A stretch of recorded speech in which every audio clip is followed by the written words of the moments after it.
Not Move Podcast presents the Ringside Rewind, your weekly whiplash recap of everything happening on Monday Night Raw and Friday Night SmackDown. Every twist, every pop, every powerbomb, we're breaking it all down. If it shook the ropes, we've got it. Stream it everywhere you get your podcasts.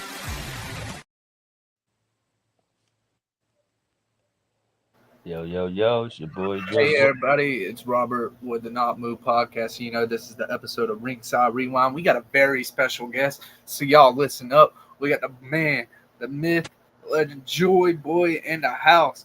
You got the floor, man. EJM. Let me go ahead and tell you something. This is a public service announcement. This public service announcement goes out towards a guy by the name of Ruckus, a guy who I get the chance to prove that I'm one of the best young wrestlers in the game when I go against him on July 10th out in Middleway, West Virginia for Riot Maker Pro Wrestling. And I hope you're ready, OG, because I'm going to bring that heat.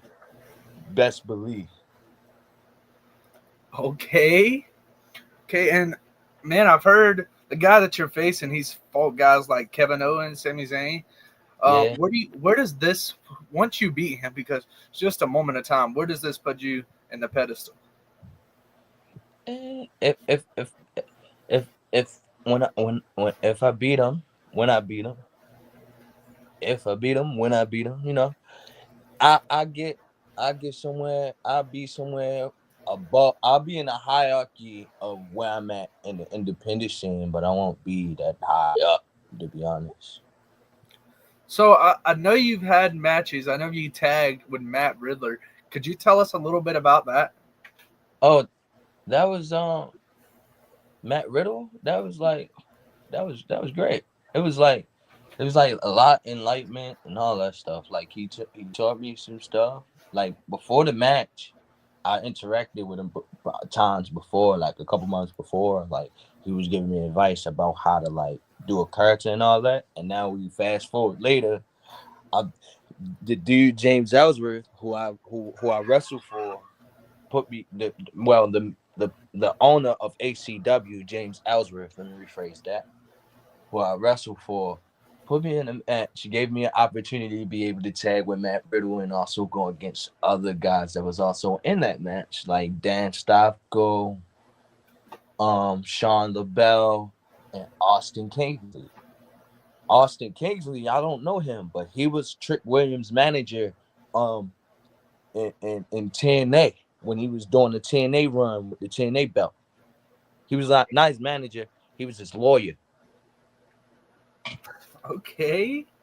Hey, Joy Boy, question for you. This is Boombox.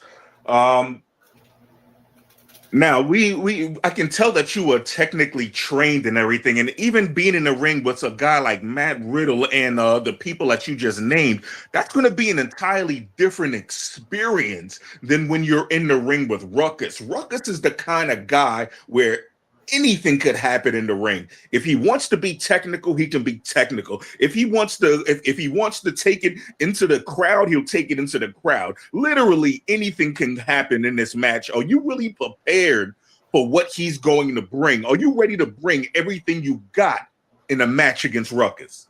I'm ready to bring the fire. I'm ready to bring hell. I'm ready to bring the heavens. I'm ready to bring everything I can to make sure that I come out on top and that this match becomes one of the most talked about matches in Riot Maker for a very long time now. Well, it sounds like a good opportunity for you to make your name even bigger than what it is. You know what? We're all going to stay tuned. We're all going to be watching. But the one thing you got to do is let us know, when is this match happening? July 10th in Middleway, West Virginia at the Volunteer Fire Department. One more time. Where is it at? July 10th in the Middleway Fire Department, and the company name is Riot City Professional Wrestling. It sounds like a must. It sounds like a must watch, homie. We're gonna be there. We're gonna be excited. We're gonna be following this one, and I gotta know what. I need you to describe what the people. What are you gonna finish Ruckus off with? What's the finish you're gonna be? I want to know what your finisher is. I want to know how you're gonna put it on him. I want to know what's gonna keep him down for the 1, 2, 3 or make him tap. What you got coming for him? I got a phenomenal forearm. I got a nice little springboard forearm, kind of like AJ Styles in a little bit. I don't want to be a carbon copy of him because I want to be Right, EJM at the end of the day. But I right. respect Jay in a long way. Same thing, same way around Ruckus. I respect Ruckus a lot. Like the way you just said it, I know you know ball just by how you just mentioned all this stuff and all that. Like you know that he like people know that he's in the Hall of Fame and in an independent Hall of Fame. He's been No around the doubt. world and traveled and stuff like that. I haven't done none of that stuff yet. This is my chance to be able to put myself out there, to be able to get those opportunities, to be able to do those things. And one thing about it is, as a kid who was told he was never going to be anything in life, it's something. When people tell you that, and that's all you've been told for the longest, you learn to you a chip the size of the universe grows onto your shoulders, and That's it's right. hard to get rid of that. Now you speak of a chip and everything, man. To keep it on wrestling, but to take it a little off wrestling, what would be your inspiring message that you would send to young wrestlers or anyone that's a young athlete that's trying to make it big and everybody's telling them they can't do this, but they know deep down inside they can do it, but they Stick won't. to it. Stick to it. Show up early. Show up earlier than everybody else. Put more work in than everybody else. No matter how you look at it, you gotta have that mindset that even though you at this level, you still gotta do way more, twice as much work as everybody else, no matter what. Now, I also saw that you had a steel cage match. So For games. y'all, I'm telling y'all, July 10th, y'all better tune in for this because this man puts on absolute banger after banger after banger. But I want to get into the steel cage match. Um, man, what was your thoughts going into that cage? Where you knew you were gonna win, or what was your thoughts? My thoughts. I was sitting there like, bro, okay. Now I was a good guy in this match. Yeah, this match I was. Oh, that the ACW War Games match was fun. My thoughts going into the match was, wow, I'm in an actual War Games match. Wow, I'm coming from my family members coming to watch me wrestle coming from watching me wrestle on the playground against my younger brother to me wrestling in an actual ring in a cage in front of my hometown and home crowd and getting them to actually chant for me and pop for me and giving me a good reaction on everything that I do. And for that, I would like to say thank you to Baltimore because it's always love for me to them, in a way. Now, out of all your matches that you done had, what would you say was your favorite match? Camacho. Okay, could you tell us a little bit about it? So I was in DC for the Lucha Libre promotion, and to be honest, I didn't even know I was going to have this match at all until like the hour of the match actually, and they let the promoter Javier at Lucha Promotions. They go all over. They travel all over. He let me wrestle one of his main guys by the name of Camacho Caveman. He gave me a lot of advice. And he let me majority of the match. And he gave me some good, and it was a fun time. I lost the match, but it was a fun time at the end of the day. The crowd was really into it. I got to really, the best part, I say I like to do like being a bad guy is fun. Being a good guy is heartwarming. If you get what I'm saying. That's a fact. So in DC, I got to be the bad guy because I'm from Baltimore. A lot of them don't really like this that much. So I was out there just, talking my trash, all that. Got booed, got a good reaction, had some fun, and then at the end got an EJM chant. And that was the first time I ever got that chant. Okay. So in your career, I know we've talked about your favorite match, but who would you say was your toughest opponent going up against? My toughest opponent, Donovan Rio. My brother, my riot maker, professional wrestling brother. my Riot City brother, my training partner, my tag partner, the guy that I need to get my ones on ones against at Riot Naked Pro Wrestling. See, the thing is, I feel like guys. I feel like I have the chance to get where we have the chance to get into another level if we work together. Anyway, me and Mark, two guys with the same goal, and that's to ultimately wind up being on top of at whatever company we at. We don't always express it because at the end of the day, we're green. We're not vets. We ain't in this stuff for like 2 years, 20 years. We're green. So the future still is to behold for us. So we can't really go out and say stuff like how I'm saying it on the podcast right now, necessarily. But we can say a lot of things. Like we can talk on promos. We can have dreams and aspirations. We can have goals in mind. Because if you don't have those goals, you have no work. You won't have nothing to really work towards. You know what I mean? So the guy I feel like is my toughest opponent, the guy I feel like will always give me a good match no matter what, is Donovan Rio. A close, and I mean very, very, very, very close second is Sean LaBelle. He's he's a young, talented, hungry young lion in HCW. And I want y'all to know something right here. If y'all ain't hear about him yet, y'all will eventually. Cause he got some stuff about him where it's like he like when he's a good, and for a while he was a good guy. Now he turned bad guy. He went heel. And when I was watching his work in other companies, I was like, oh, I could see that you're more naturally a heel than you are a babyface. Then they turned him a babyface at the whole promotion. And I'm like, okay, now y'all got something here. And Sean LaBelle, I'm going to tell y'all this now. He's going to be on y'all TV. If y'all think I'm going to be on y'all TV, he's also going to be on y'all TV. Okay. Hey, yo, Joe, boy, you know what? Much respect to that. And I'm sure his time will come. But right now, it's about your time. Your time to shoot. And there's something that I need to know.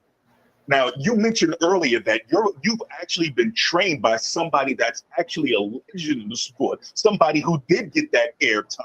Would you get into that and talk to me about the type of training that you're receiving from this man? You talking about who? Mr. James Ellsworth. Oh, I'm not getting training from him necessarily. He do give me a lot of good advice and stuff. Like he tell me, like he'll give me advice like if I'm doing like a match and I'm the heel and I'm sitting there doing stuff like a moonsault, he'll tell me things like, oh yeah, you know, if you really want to do the bad guy thing, you gotta really either flex up, be really cocky with it, and talk shit to the crowd. Tell them like my bad for my language. Tell them that that I bet your fat self can't do that backflip or something like that, you know. Just the simple things. She like simple things make things easier. The same thing with my coaches. They give me a lot of that advice. But yeah, it's always cool getting trained by somebody who's up there and eventually. Like I get a chance to text Rick Swan, ask him to send me matches or what matches that he think I should check out or watch. And I'll tell you this now. He loves Hayabusa and he loves Ultimate Dragon. Yes, sir. So do I. And it's always good to make sure that you make contacts in this industry because that's how you rise to places. So it's good to know that. It's good to know that as a young man such as yourself, you seem like you're making those proper contacts that you need to do. Yeah, because those people, because it like most people be like, yeah, y'all not where I want to be at, so I'm not gonna really listen or pay attention or none of that stuff. No, you guys know what y'all talking about. Y'all been in this longer than I have. I'm learning from y'all. I'm gonna take what y'all can teach me and I'm gonna apply it, and then and then I'm gonna also use that. And when I get my name known, I'm gonna also use my name.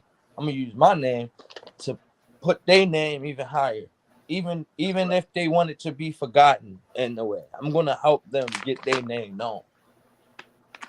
My career, if it wasn't for James Ellsworth, if it wasn't for Riot City, if it wasn't for a dude named Kurt Blair, there would be no Joy Boy EJ. Okay. We're certainly thankful that all of that happened. Just like we're thankful to have you joining us right now. Robert, do you have any other questions for Joy Boy EJN? Well, the one question that I like to ask everybody that comes up here is you want to shout out your TikTok, your Instagram, anything for the people to know where they can find you, and also do you have any like sponsors or anyone you want to shout out? I don't have any sponsors at the moment yet. Eventually I'm gonna get that, but I don't think I got that at the moment. But I got Instagram. Y'all can check me out. Y'all can check me out on Instagram. Same type of thing. Joyboy_EJM, and on TikTok at joyboy.ejm. I also got a YouTube at joyboyejm as well. So. Okay. Also, y'all can check out his TikTok as well. He be in the lives with us, and I'm telling you, man, he knows ball. He knows he can chop up any sport with you. He's an amazing wrestler. Y'all go check him out. Follow him on TikTok, Instagram, YouTube. Make sure y'all subscribe to him on YouTube, please. And y'all can check me out also at on certain YouTube pages like Riot Maker Pro Wrestling is where you're gonna find like my 4 matches against Johnny Passion. If they do load that up eventually, when they do put that up there, y'all gonna find my match against Rolf NDA. It was the time I went against Mark Donovan Rio.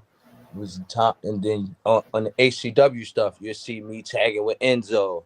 You'll see me having Jimmy Hart in our corner with Chris Slade as a tag partner, and Chris Slade is another one. He's another one where if I was talking about, I would give him a shout out too. Like Chris Slade, Van Williams, Red Dog, Dan. Those also another pair of guys that's kind of another group of guys that's contribute to my development in the wrestling stuff. And those guys are great wrestlers in their own aspects. Yes, sir. So one last time, could you let them know where they can watch your match?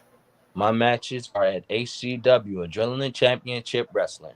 Those are that you get at Adrenaline Championship Wrestling. You're gonna find the War Games match. You're gonna find most of the tag matches I've been in. You're gonna find a couple battle royals I'm in. And if you look up other spots like again, Riot Maker Pro Wrestling, you'll find more of my matches. Yeah, that's pretty much all I have right now. Yes, sir. You ain't never asked me my dream matches or nothing, brother. Make sure y'all follow him. Make sure y'all also follow.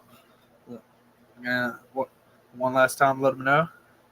My dream matches. You want me to? You ain't never asked the dream matches or nothing.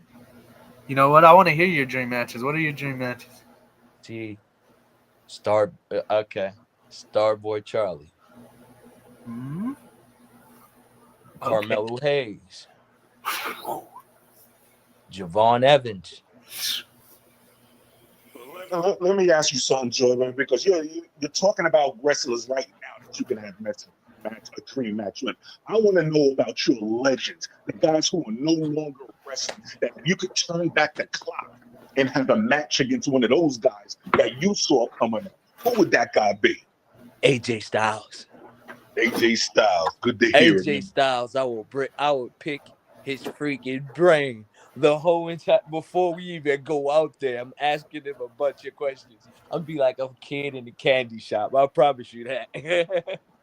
Yo, that's awesome to hear. And that's, you know what, you can never go wrong with a guy like that. You know, he brings so much to the table. I can see why he would be one of the people that definitely inspires your style, inspires what you're looking to bring, because he's got it all. You know what I mean? He's done it all. He's got it all. So that's an excellent choice. I say him, Shawn Michaels, Seth Rollins, Chris Jericho, Rob Van Dam, Jeff Hardy. It's a lot of names. I ain't really got a favorite wrestler necessarily. I got a lot of people that I respect and look up to. People that I grew up watching is like, because wrestling is like an escape for everybody. And it's an escape for me. And it's been an escape for me like a long time. It's like wrestling been like an extended family that always kept me going in a way. You know what I mean? Oh, for sure, man. I definitely understand.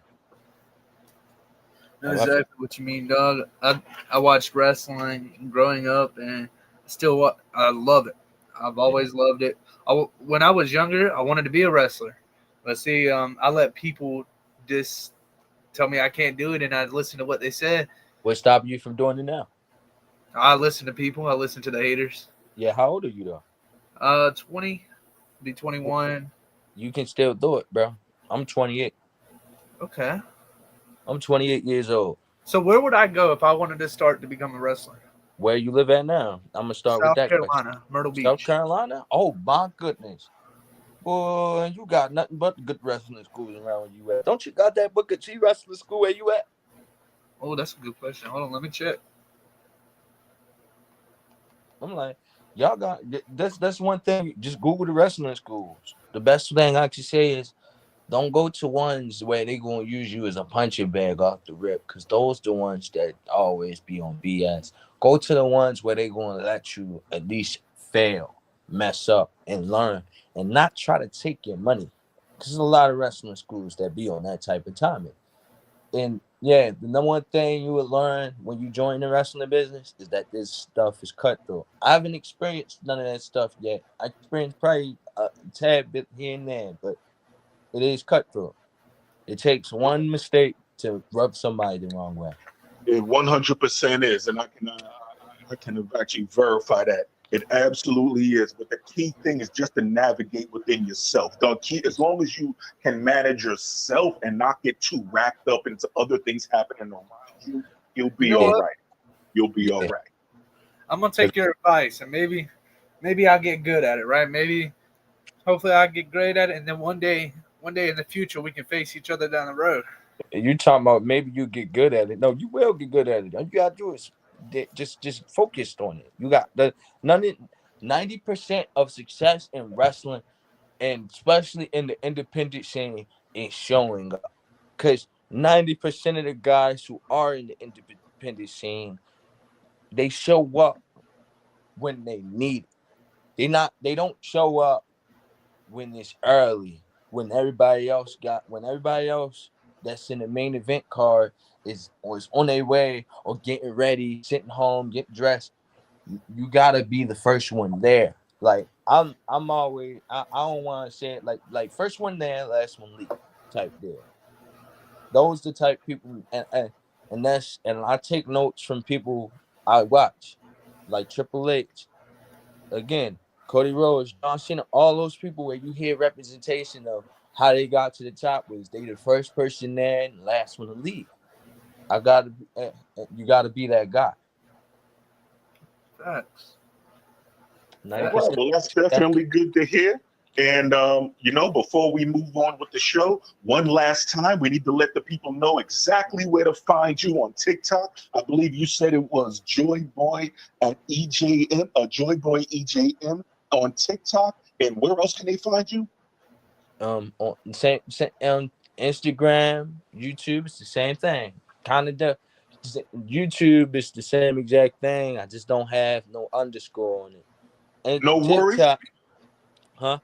No worries. You said it was Adrenaline Championship Wrestling? Yes, sir. Right. Is that also the YouTube name that it's under? Yes. Adrenaline Championship Wrestling. Hey, yo, everybody, y'all need to stay plugged in. This young man is going to be where it's at. We definitely going to be watching along. Yes, sir, for sure. I appreciate it. Now, y'all, this SmackDown card, man. Let's talk about it. First hour of SmackDown, free. You didn't have no commercials, nothing. So first hour of SmackDown, we get the first match of the night. Sami Zayn, special guest referee, got Gunther versus Cody. Now, it ended in a DQ. But what transpired in the match between Gunther putting him in the sleeper to Sammy hitting him with a haluba kick, man, what was y'all's thoughts on this match? Um, I ain't really watch it. I'm gonna be honest. I didn't watch that match yet. I haven't got a chance to check that one out. I heard about the fact that he got involved and that he won't be in a triple threat match. Yep. Yeah, that's Well, what it led up. well, allow me to, if I would. I happen to feel like this is all leading to a big match versus Sammy. Whether it's going to be Cody versus Sammy or Gunther versus Sammy in a one-on-one. It looks like that match is going to be a SummerSlam match since they're going with the triple threat. I believe it's this weekend, in fact. So it's either this weekend or next weekend. But I really like where they're going with this story. I've said for a long time, Sami Zayn has been the star maker. It's finally time for him to become the star. So I love the fact that he's actually in the main event picture because this is where he belongs. He can definitely carry it in the ring as well as show his personality outside of it. So I'm happy for him. And let's face it, him and Gunther will always produce in the ring. Cody plays his part. The triple threat's going to be a banger of a match. And I actually do like the build to this, so I'm looking forward to it. Yeah. I'm waiting for WWE to officially pull that trigger on Cody Rhodes being heel eventually. It's going to happen. It's going to happen. One day it will, but right now there's still too many kids buying his merchandise as a face. It will happen. It will happen. But they got Jey Uso. Yeah, it's not going to happen no time soon. It's going to happen in the future, though, but not right now. They got Jey Uso. Oh, you're talking about Jey Uso. That was our next match. But also, before I'm going to add that match with this segment, there was a segment with Jacob Fatu and Solo Sikoa. And Jacob Fatu basically told Solo, yo, Roman wants you back. Come back to the family. I'm letting you know. And he said, next time, it's not going to be so nice, basically. So he basically threatened Solo. At the same time, Solo got somebody, one of the Bloodline members, on Monday Night Raw, which we will talk about that. We'll talk about Monday Night Raw. So Solo got his get back, but Solo basically showed that he's not coming back to the family. Also, on top of that, we predicted this match right on the money. Jey Uso versus Javon Evans. Man, we knew they were going to tape up Javon Evans, and that's how they were going to make it look like Javon was hurt, which Javon was pretty hurt, man. Like, if you think about it, he got a spear. He was going for his the RKO and got speared midair. Or the cutter. The OG cutter? Yeah, the OG cutter. They don't call it the RK. He don't call it the RKO. Yeah. But Braun Breaker got him, and that led to him end up losing this match against Jey Uso. Now, my question for y'all was, how'd y'all think about the match? And also, do y'all think Jey Uso is going to end up winning King of the Ring? No. I know everybody like Brock Lesnar going to get involved, but I have a feeling he's not. Even if he did, it's not going to cause over the chance of winning. Okay. Plus, go ahead. Plus, it's like, what could Jey Uso possibly gain from really, other than winning the belt that he haven't won yet? What could he really gain from it? Somebody like Oba would gain superstardom from winning that. I mean, that's I can see why he could beat Javon Evans, and Javon Evans can look like a bigger star, especially after what happened to him the Monday before. But somebody like Oba, you absolutely, under no circumstances, even with Brock getting involved, make him lose to Jey Uso clean. Okay. You know what, Joy Boy? I gotta say I'm 50-50 with this one. only because I'm not, we all know Brock Lesnar is going to get involved again Yeah. at some point. It's just a matter of where. So That's why I threw the clean at the end. I do think Brock Lesnar could make an appearance during this Jey Uso match to cause, Jey Uso to win. However, there is a good chance that Oba wins this one. And then when you have Oba and you have Roman and they're main eventing for the title to then have Brock interfere and cause Oba the title, well, now you've actually built two matches. Because then Oba you're going to have a trilogy between Brock and Oba. And then after that, Oba can then say, Roman, we have unfinished business because our match before was interfered.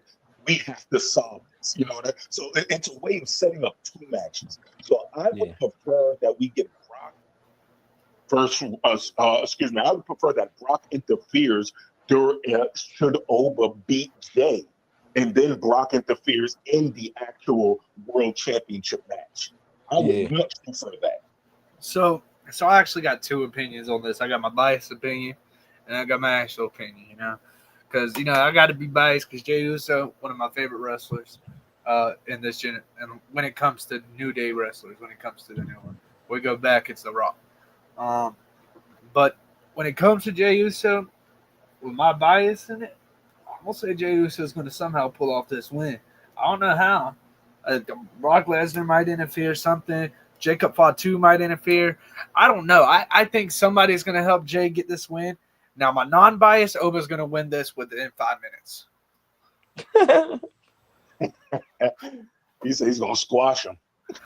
I mean, when we're talking about Oba, bro, I seen him pick up Otis.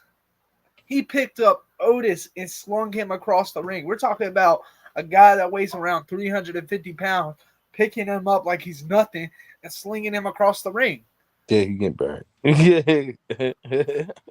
Well, Jay's more in the 150, 200 pounds, probably 220. 150? Yeah, he weigh hard. He in the 220. 150 is a little light for him. Yeah, so I'll say 220. I got to tell you, it's highly. I see where you're going with it, but even at his best, I don't think they're going to let Oba completely squash Jey. I just don't see that happen.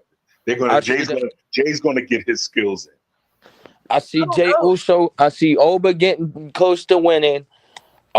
Jacob Fatu run out, distract him, and then you see Jimmy come out, and then Brock will come out to win towards the end if Oba wins. So if that goes down, right? If everything that we are saying right now goes down, Oba's not winning. That's the way I look at it. Oba's not going to win it. If Jacob comes out, right, and then it doesn't work with Jacob and Jimmy, and then Brock comes out, there's no way he's going to pull off the win. I think either Brock comes out, well, like you're saying, Brock comes out at Nights of Champions. He either comes out and cost Oba, or he's either going to come out at SummerSlam and cost Oba the chip. It's either one of those, but if Oba loses, it's not going to be an easy loss. They're going to make Oba look like a mega superstar. Yeah, he not. Like I said, before I said, under no circumstances, they should never let Jey Uso beat Oba clean. He's our current day monster, Brock Lesnar, beast, all that stuff. All the above.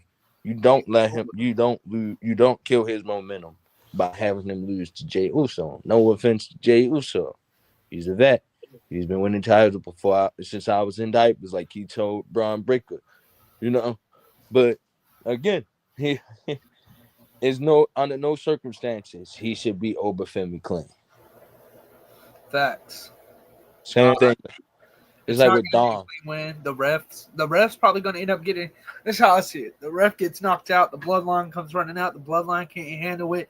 Out of nowhere, Brock Lesnar music plays. He looks up the ramp and he's like, "Come on out!" And Brock Lesnar comes behind him, hits him with an F5, hits him with another F5, and then hits him one more, and then dips out the ring. Jey Uso goes up, hits him with an Uso splash, and gets the 3 count. Yeah, I can see where you could see that. 3 F5s is not happening. You don't have enough time for that. It could be 1 or 2. But I just think WWE, because they made him go down with 5 F5s last time. It took 5 F5s to take him out, right? And if they hit him with one F5, I'm gonna tell you this now. It's not gonna be that. He gonna have to go through the barricade. He gonna have to. It's gonna be a lot of. It's gonna be a lot of shit. Yeah, It's gonna be a lot of shit. But I if they feel only like hit him, they only hit him with one F5. It's not gonna look good for Oba if he gets. Right. but we have to make sure we get to this first, gentlemen. Right now, it's all conjecture until we're actually at the match to see how it's going to transpire. Something still tells me we may be even looking at close to not even SummerSlam. We may be close to. This is either going to be a SummerSlam match or maybe even a Survivor Series match before we see Brock and Oba back in the ring. So we're still a while away from it. yeah. So that's why I still got Oba winning. I just don't see. I mean, I see it because it's Oba, but then my bias is telling me he ain't gonna win it. But that's just me being biased. Yeah. My bias wanted Finn Balor to be in the tournament and win. But See, he didn't would've even make it out the first round. I would have loved that if my two to win the. Zip actually talked about this. We both thought LA Knight wasn't going to win because of what happened with the Bloodline, and we both thought Jey Uso weren't going to win because he was going to be distracted with LA Knight, which that didn't end up having. Jey Uso actually ended up winning it somehow. Yeah. Somehow, some way, the man pulls off the win. And the funniest thing about Finn Balor compared to me and versus somebody like everybody called Finn Balor a failure and that he flunked ever since. I beg to differ in a way, being as though he's Well, you know what, Joey Boy, I'm going to ask you to hold on to that for 1 second because we will be talking about Finn Balor in just a few moments. As he did have a part on the SmackDown show as well. Yeah, my bad. No Okay. worries. So real quick, MFTs versus R-Truth and Damian Priest. R-Truth and Damian Priest ends up getting the win. But see, the match was good.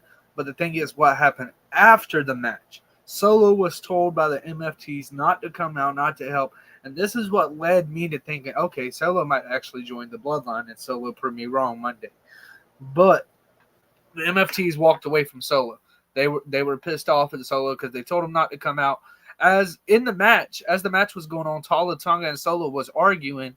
And as they were arguing, Damian Priest went to go try to get Tala Tonga. Solo pushed him out the way. He got hit with it. And then he got Tala Tonga and hit him on the SmackDown barrier thing. And next thing you know, R-Truth rolls up. It's Tama Tonga, right? Yeah, Tama Tonga and Tala Tonga. Okay, so it's Tama. He rolls up Tama Tonga, gets the pin. Well, they go out with the tag team titles, man. R-Truth and Damian Priest retains their titles. Man, how do y'all think the MF? Well, one question I got for y'all: do y'all think the MFTs? When do y'all think the MFTs are turning on Solo? Because now it's just a moment of time. They've been teasing this for a minute. It's just a moment of time before the MFTs turn on Solo. And I'd like to also add in there, because we were just talking about Finn Balor. I think Finn Balor's about to restart the Bullet Club 2.0. All right, let me jump in for a second here before you go. And that's that. I called this the moment that Finn Balor appeared on SmackDown. But before I get to that, yes, Tala Tonga and Tama Tonga are going to eventually separate from Solo. However, the question is Solo eventually going to make his way over the Raw? That's kind of what it seems like in a way. Also, I do want to add that, they've already did a tease between Tama Tonga and Finn Balor. I believe it was last week, which I thought was tremendous. The fact that they acknowledged that they knew each other and that it's been a long time since they see each other. So you could actually have a few members of they won't call it the Bullet Club, of the OG club, reunite with both Tama Tonga, Tala Tonga, and Finn Balor. If WWE felt like it, they could always bring the Good Brothers back in, to make it complete. who knows what direction they'll go. There's also other members that are in New Japan as well, and supposedly, Cody Rhodes. I believe I heard that a Bad Luck Fale's contract is coming up in New Japan. So if the WWE were truly interested in getting at least 3 of the original members back together, he would be the perfect person to be the enforcer. Original. They missing. Yeah, I feel like somebody missing. Yeah, you have 3 of the you would have 3 of the 4 because the original members were Finn Balor, Machine Gun Carl Anderson, Tama Tonga, and Bad Luck Fale. Those were the original 4. Yeah. My phone dying, low key. So if it wind up, if my stuff cut off, I'm probably call it a night. I'll be honest. But before it's been an honor having you up here, Dom. Thank you for. And before that even happened, I say thank y'all for having me up here. It's been an honor. No worries, homie. You know what? Feel free to join us whenever you hear a song. You know what I mean? Be sure to drop a line, and we'll be sure to shout you out. Again. Appreciate it. You got it. Before you go, one last time, could you let them know where they can find you on TikTok, YouTube? Oh, yeah. You'll find me at Adrenaline Championship Wrestling. Is the abbreviation ACW. You also find me at Riotmaker Pro.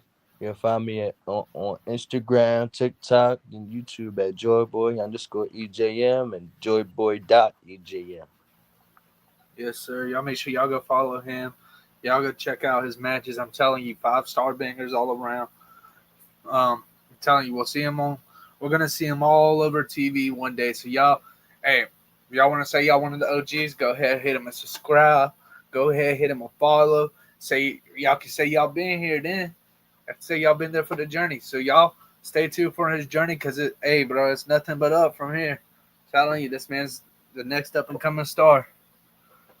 Thank you. I appreciate that. Yes, sir. Thank you for coming on. Yeah, have a good one. Yes, sir. Have a good one. Thank you. All right, so our next match we got Carmelo Hayes versus Ricky Saints, which the way it happened, bro. Carmelo Hayes exposed the turnbuckle. He went up for the thing. As he went up for his move, the Mellow Don't Miss.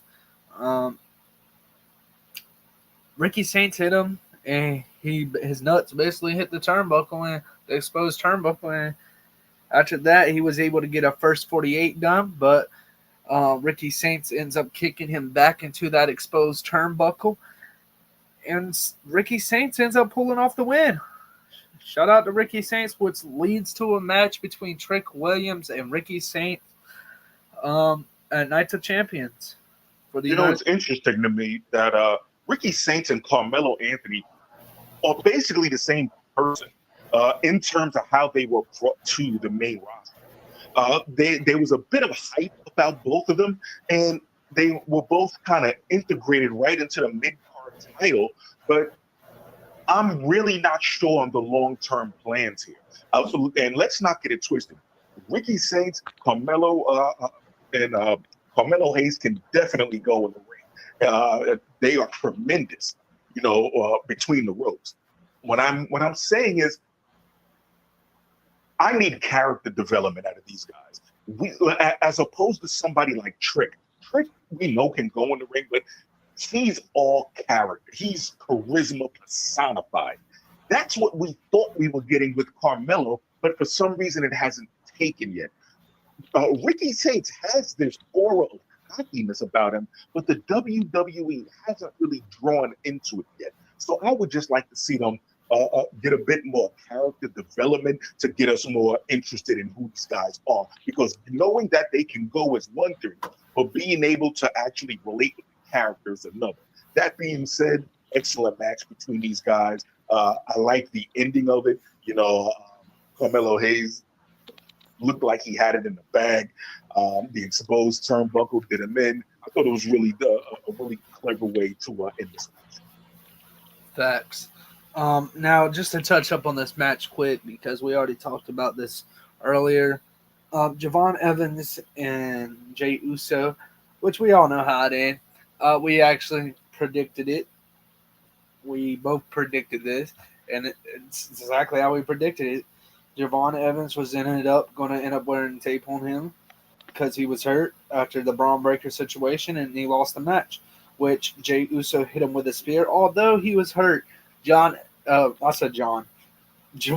Evans put on an absolute banger match with Jey Uso, and Jey Uso ended up acknowledging him at the end after getting the win, picked him up, showed respect. Shout out to Jey, shout out to Javon for putting on an absolute great match for us. Absolutely. Now this one, Charlotte Flair versus Liv Morgan. Man, Liv Morgan actually gets the win, and she gets the win by doing Charlotte Flair's move on her. Like, first she finally if I want to take you a few years back to when Liv and Charlotte was on the microphone with each other going back and forth, and Charlotte ended up winning that match. This is back when Liv had pink hair.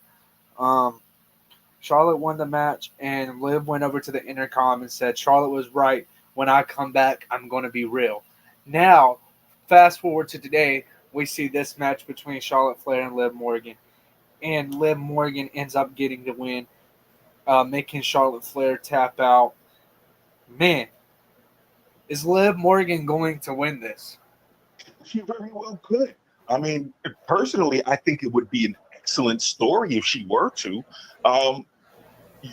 Basically, I like what they've done on the women's side. They've actually built themselves 2 matches in one.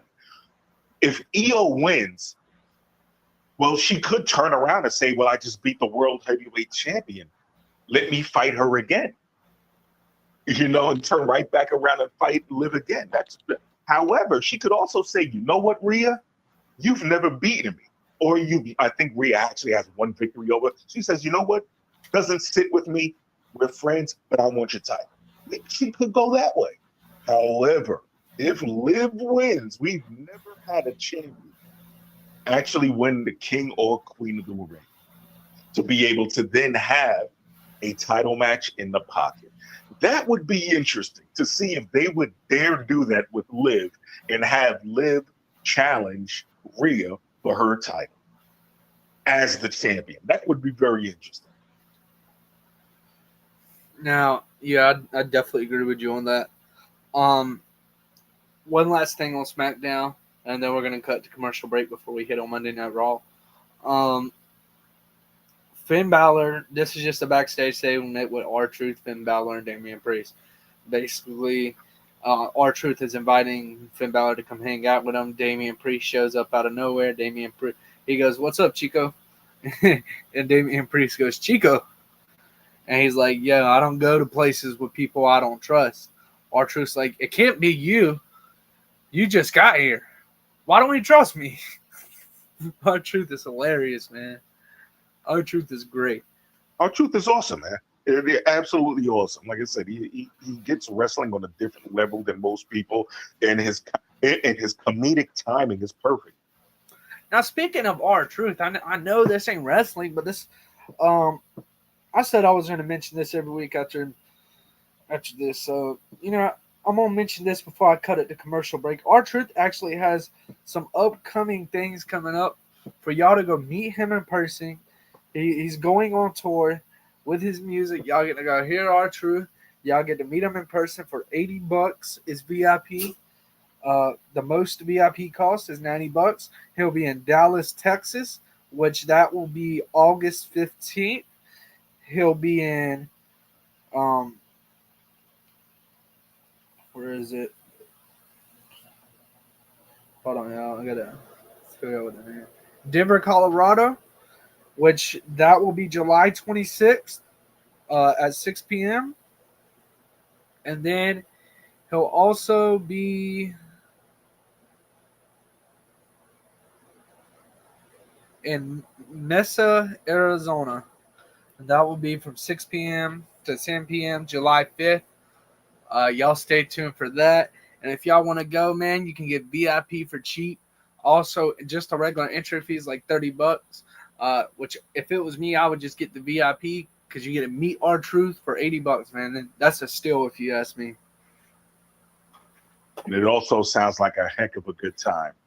Exactly. So y'all go check out Mr. Ron Killens, R-Truth, tag team champ. Also in the top 10 billboards. Shout out R-Truth, shout out Ron Killens. And now we cut the commercial break. The Not Move podcast is fueled by W Energy. Smooth, jitter-free focus, and flavors that slap. Mango, berry, watermelon. Whatever gets you locked in, they've got it. Hit up W.GG, use promo code NOTMOVED, and snag 10% off your order. Stay not moved, stay energized. Known but Friday nights, 9 Eastern, it's the Dribble NBA edition on the Not Move podcast. We break down the week, the trades, the highlights, everything around the league. Tap in, chop it up with us, and get the takes that move the game forward. Stay not moved. The Not Moved podcast drop is here. Snapbacks, hoodies, mugs, stickers, totes, everything you need to rep the convo everywhere you go. Limited run, unlimited style. Tap the link, fill the cart, and tap into the Not Moved podcast every Friday night at 8 Eastern. We're bringing the scrap sheet, UFC edition. Every jab, every takedown, every headline. All the fights, all the drama, all the picks, right here. Watch live on YouTube or listen anywhere you get your podcast. Hit follow, hit subscribe. And stay not moved. Need some new Not Move drip? The In the Wickets hoodie just dropped. Super soft fleece, heavyweight feel, and the official NMP patch on the sleeve. Tap add to cart, check out, and let us handle the rest. In a couple days, it shows up at your door, ready to rock. Rep the podcast from the couch to the tip. Every Thursday night, the Not Move podcast drops a new episode of In the Wickets, our deep dive on everything around the NHL. We break down the plays, the trades, the stats, and the stories that matter. Plus a few hot takes along the way. Join us live at 8 p.m. Eastern or catch it on your favorite podcast app right after. Same energy, same on. Tuesday nights just got louder. Ringside Rewind is live every week, 9 Eastern. We're breaking down Raw, SmackDown, and everything leading into the weekend. If it happens between the ropes, we're talking about it. Deep dives, hot takes, and a few surprise and replays. A whole lot of arguing. Yeah, but the good kind. Ringside Oh, the Orphan Elimination Chamber tee just dropped. Fresh out the box. Look at this. That print is nasty. Chain link O, silver hit. It's tough. It's soft too, y'all. Fits right. Little drip for the Elimination Chamber weekend. We rocking these all season. If you're part of the Not Move fam, you already know. Jump on it before it's Grab gone. yours now at Not Move Shop. Episode of the Not Move podcast is brought to you by the MLB Shop. They have every team's gear, from classic caps to World Baseball Classic hoodies, all official and all ready for game day. Tap the link in our bio to head straight to the shop and snag your favorite merch. The drop is here. NMP gear built for every day and game day. Hoodies, mugs, and the Coach Common jersey in bold gold. Rep the movement. Feel the energy. Shop new arrivals. If you're craving baseball talk that doesn't flinch, tap in with us Monday nights at 8 Eastern. It's the Rusty Mitt MLB edition of the Not Move podcast. Breakdowns, debates, all the swings and misses without the fake fluff. Join us live or catch the replay wherever you get your pods. Rusty Mitt, not moved. Stay not moved. Attention Not Move Nation. Our first ever jersey has landed. The NMP by JB Sport Talk collab brings premium mesh, bold gold accents, and that undeniable game day energy. Plus, hoodie drop. Today's episode of Not Moved is brought to you by Open Goal, the world's #1 backyard goal. If you love soccer but hate chasing balls into the neighbor's yard, this thing is a game changer. Its rebound net sends missed shots right back to you, and the side nets keep your landscaping and your windows safe. It's perfect for kids, for training, or just having fun. Today's episode of the Not Moved podcast is brought to you by Walmart.com. With our storefront in the Walmart app, you can get everything you need. Pick up or have it delivered. We ordered dinner while recording, and it showed up before we wrapped. Better good sweet corn and burrata ravioli. Nuri protein drinks, even St. Patrick's Day treats. Walmart.com. Not Move, fam. Southgate edition just landed, and it's fire. Check the tee. Watch out for the skis and the wickets. Hockey stick, cricket wickets, all vibes. We got hoodies, mugs, caps, beanies, whatever you need. Cop yours before they... At the Not Move podcast, just drop the gear. Heavyweight hoodies, premium cotton, street ready. Caps, mugs, and more. Every detail on point. Whether you're hooping, tailgating, or just repping the pod, NMP fits the culture. Limited drops. When they're gone, they're gone. Cop yours today at notmoveshop.fourthwall.com. Welcome back, everybody. If you're just tuning in, if you go back earlier in the episode, we had Joy Boy on here, man. Up-and-coming wrestler in the indies right now. Soon to be on the WWE TV show. Man, I'm telling you, y'all go check him out. Go follow him on TikTok. If y'all want to hear what he said, just go back in the live. Y'all hear everything, man. We talked about his career. We talked about his dream matches. We broke everything down. Y'all just go check it out. Also, make sure y'all follow him. Also, they have Zip. If you could shout out their YouTube channel for me real quick. Always, you can go ahead and well, you can find me at Boombox at TikTok. And before we go any further, I do want to shout somebody out. As always, I like to shout out somebody who we believe deserves to be in the WWE Hall of Fame, and that is the legend himself, El Tío Grande. the OG Savio Vega. Please go ahead and watch this man at IWA Wrestling at YouTube.com. I believe you can also find him at IWA Wrestling.com. No. IWA Puerto Rico. IWA Puerto Rico.com. Yes. Because there's IWA Florida and then there's IWA Puerto Rico. Make sure y'all check out IWA Puerto Rico. If y'all want to check out IWA Florida, you can check it out too. But IWA Puerto Rico is what you really want to check out, man. You do. You can see a lot of the upcoming wrestlers that are soon to be making waves in the industry, as well as some guys who currently are. You know what I mean? He does bring in some guys, some names to come through. So by all means, check it out. Some very good things going on there. Exciting wrestling too. Facts. Now getting into this Monday Night Raw, man. Our first segment, Oba came out, and Oba's saying after he's looking past Jey Uso, which that's where his first mistake is. You know, you don't ever look past an opponent. I don't care what sport you're in. You never look past your opponent. So we're looking past Jey Uso. So Jey Uso comes out. Jey Uso's music hits. Right, he walks out to the ring, does his little yeet. They're like, run. London wants him to run it back. Oba goes, don't you run it back. Jey runs it back. Jey Uso goes to run it back. And he says, Oba, he basically is letting Oba know you're looking past me. You shouldn't look past me. And after Saturday, I will be the new king of the ring. This is your warning shot. Bow. Man, I am ready for this match. And Oba told Jey, don't miss. Because if you miss, I'm going to hurt you. And if you get me, I'm still going to hurt you. So I'm ready for this. I'm ready to see what's coming. What's your thoughts on the whole segment? Yeah, I mean, this was nothing more than a build toward their match. And I thought it did so really well. You know, both Oba and Jey were really in the moment. They were engaged, and we'll see what happens.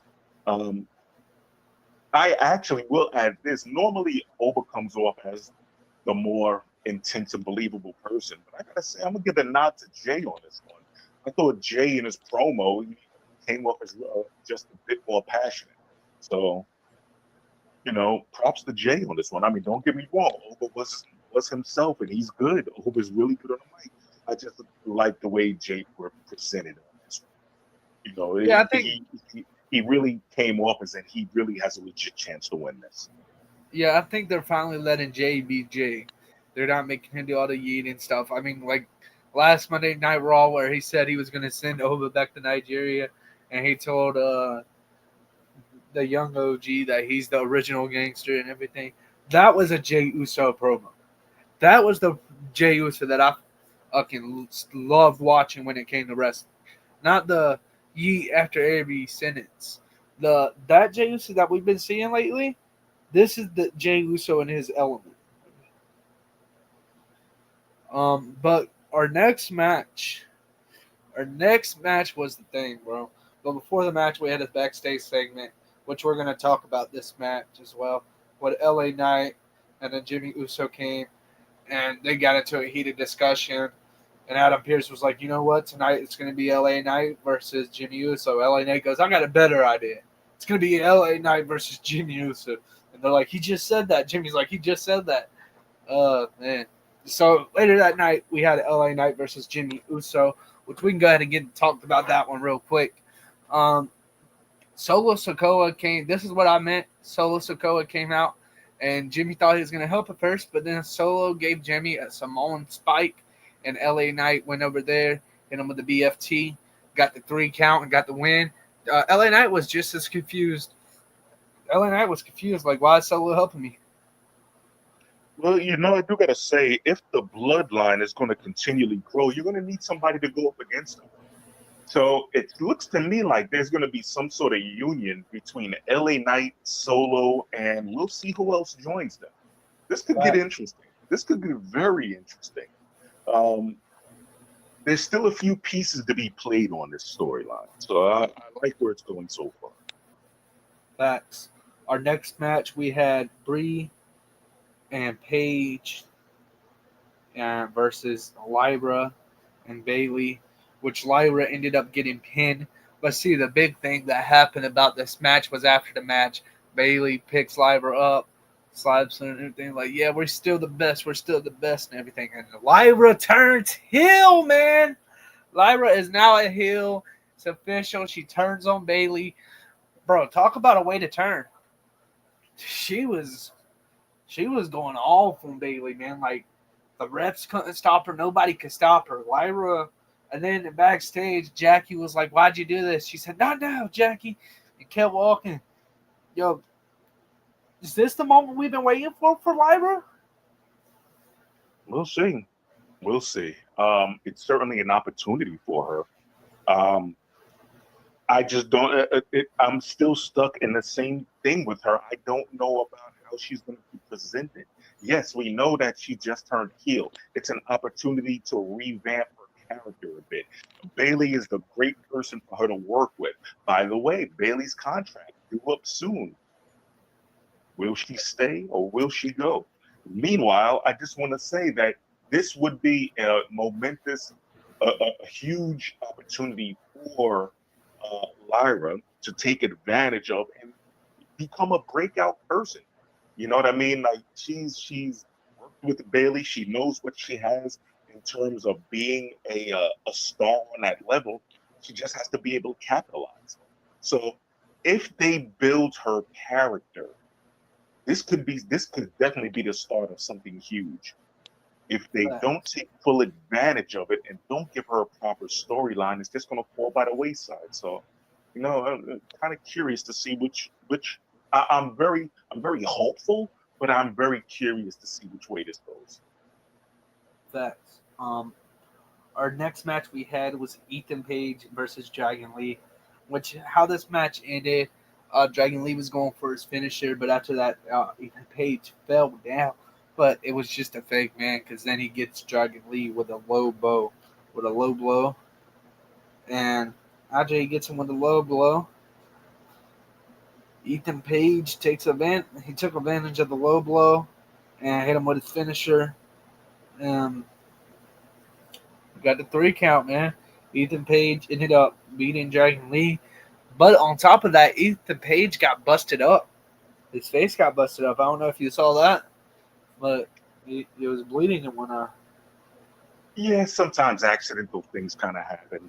And I think that was just one of those things that happened during the match. So I will say this, though. Ethan Page looks like he's getting a little bit of a push here, and I like that. I think there's a lot to Ethan Page. I think he's one of the guys in the future that can really become a major player and definitely a major star.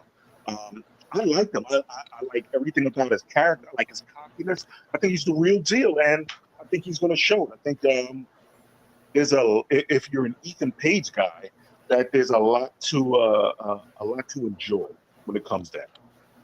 Facts. Our next segment, we had Chad Gable went to go apologize to Otis, Tozawa, and Maxine.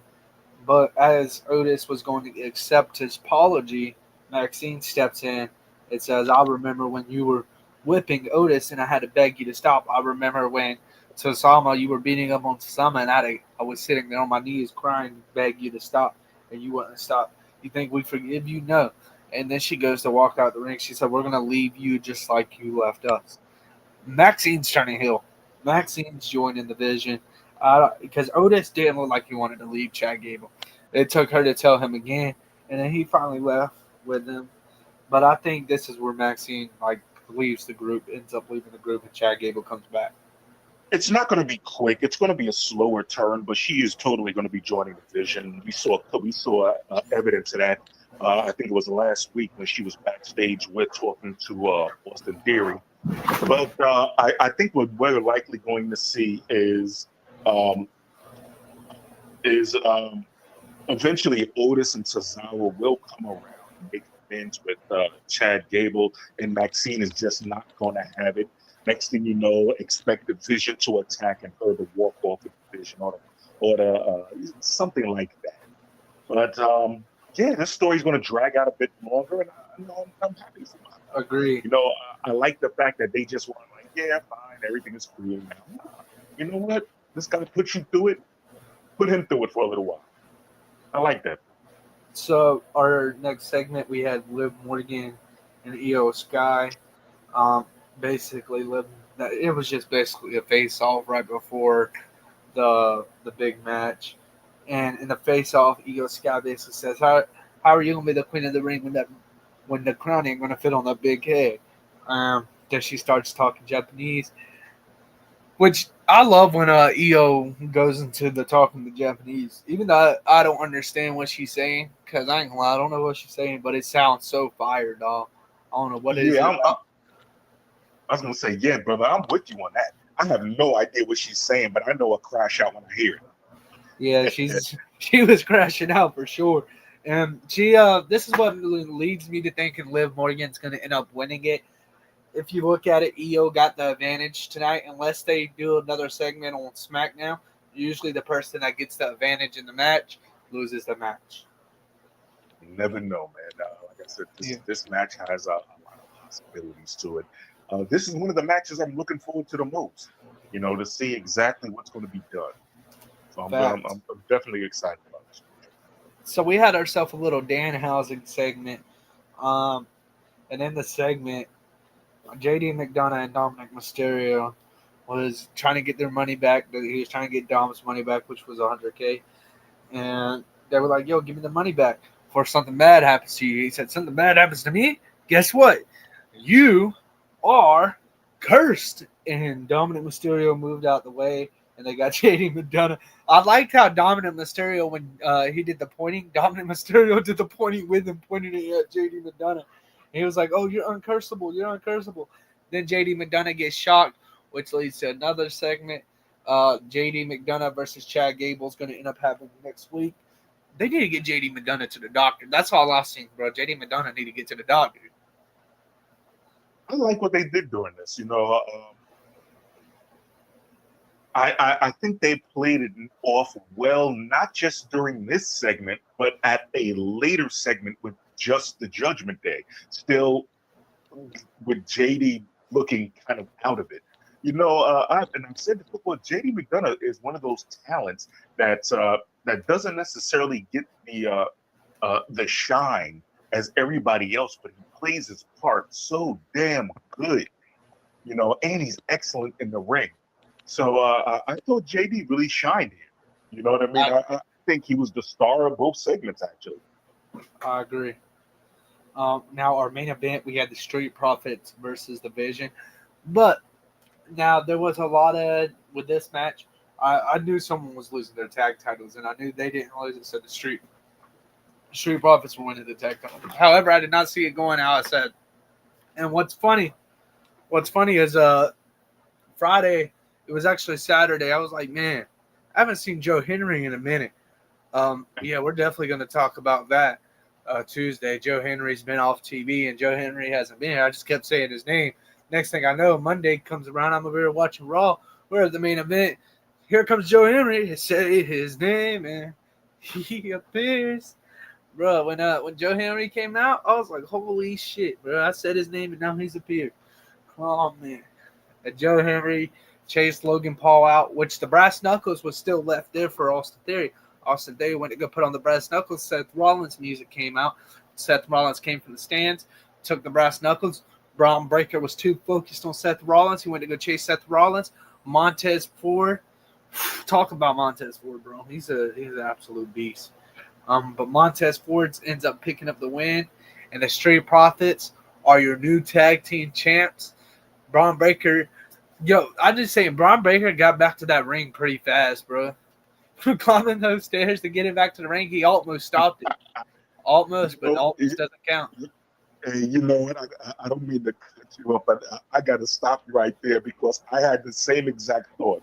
From when he ran out into the crowd after CM Punk to when he got back to the ring, I said, hot damn, that was fast.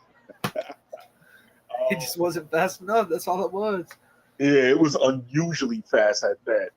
You know what? This was actually a really enjoyable match. They pulled out all the stops with all the interference and everything, but it was a fun ride to make the title change happen. So, kudos to the Street Profits. They're always deserving as tag team champions. These guys are definitely holding down. Personally, I would love to see them turn heel.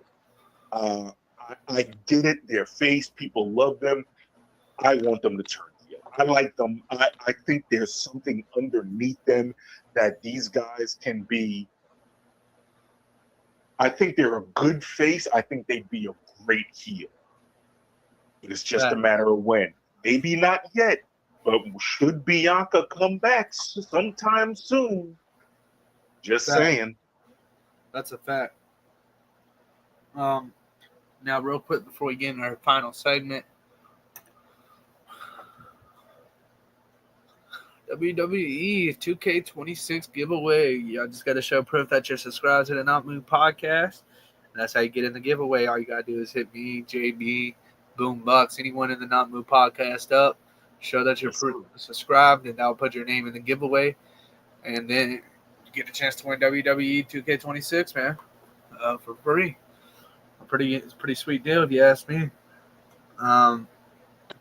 Now, final segment, Wrestler of the Week. I'll start it off. My Mills wrestler.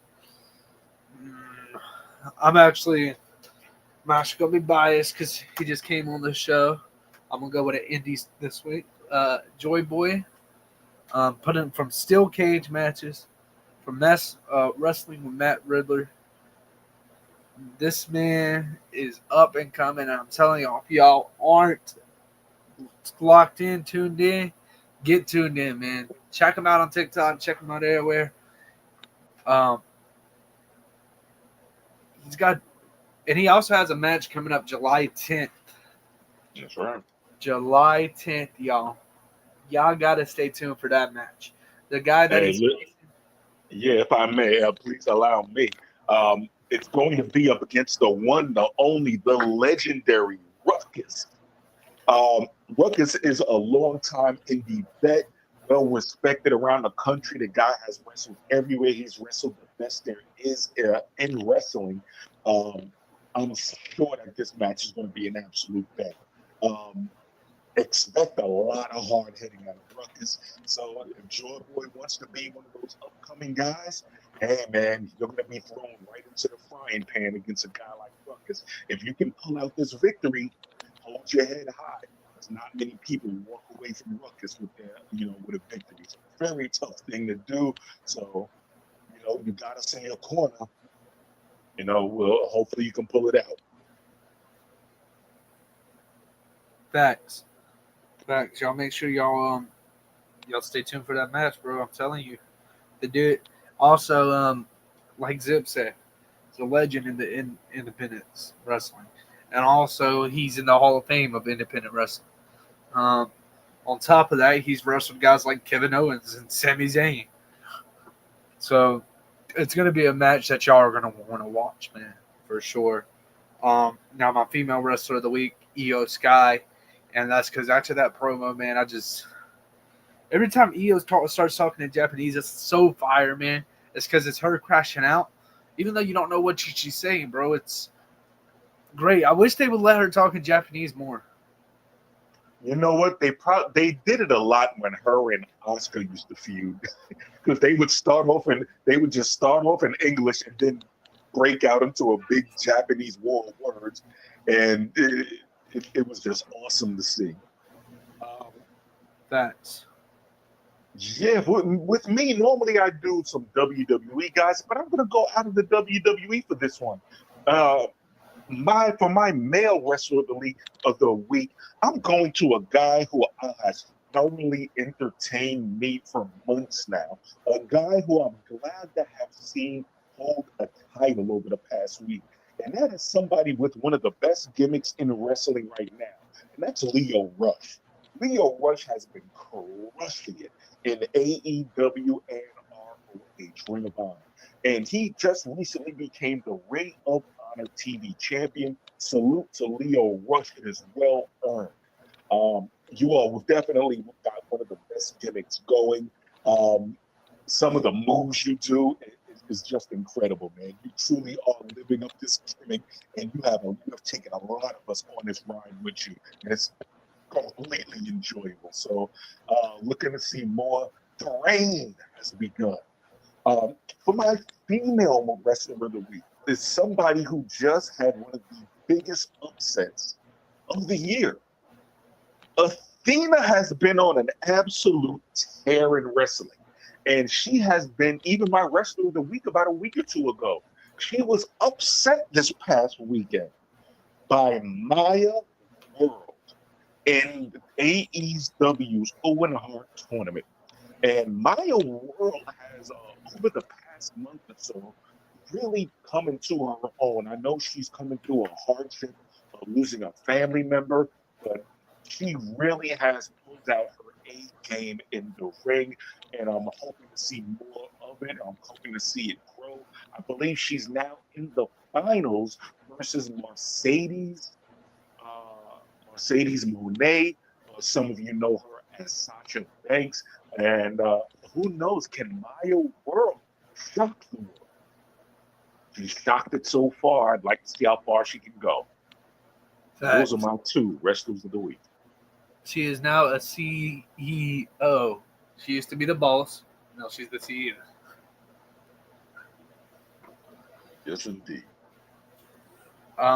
Real quick, Zip, to end us off, man. Let's go. Let them know where they can follow you. Always feel free to join me at on TikTok. That's Boombox at TikTok, and follow, and I'm always down to discuss wrestling and comedy. All right, y'all can go follow me on TikTok at NMP Robert, and as always, y'all stay not moved. This is Robert with the Not Moved Podcast and Zip Zap.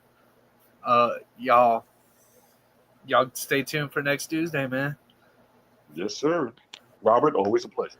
Yes, sir. Hey, Zip, I'm live if you want to come through. Got it. All right. This non-casual podcast may not be reproduced, retransmitted, or reused without the authorized written consent of the Not Moved Podcast Network. Thank you, and we hope you enjoyed today's broadcast.